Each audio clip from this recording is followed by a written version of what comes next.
কি বলে শুরু করব? আজকে আমার মন ভালো নেই, কারণ কালকে সোমবার। তাই ওয়াও চায়নায় খেতে এসেছি। কারণ আজকে রবিবার।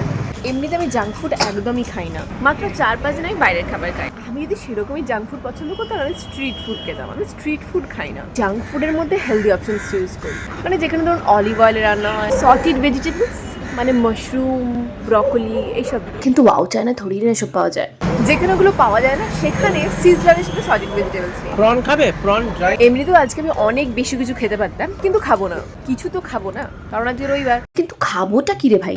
কাল থেকে তো আবার বাড়িতে ডাল ভাত খেতে হবে। আজকে আমি এটা খাবো, খাও শুয়ে প্রন, খাও শুয়ে চিকেন। সবই ঠিক আছে, কিন্তু শোবোটা কোথায়? আর যদি হতো আজকে ফ্রাইডে, তাহলে খাও উঠে চিকেন আর খাও উঠে ব্রাউন। মন আমার ভালো নেই, কালকে সোমবার স্কুল। তোর ভাল লাগে না? গ্যাস হয়ে গেল নাকি? প্রথম শুরু হলো চিকেন উইংস দিয়ে। এরপরে আমরা খাবো পান আইসক্রিম, লোটাস বিস্কুট, শাহি গোলাপ, কেসের পিস্তা, জামুন। বুঝলেন?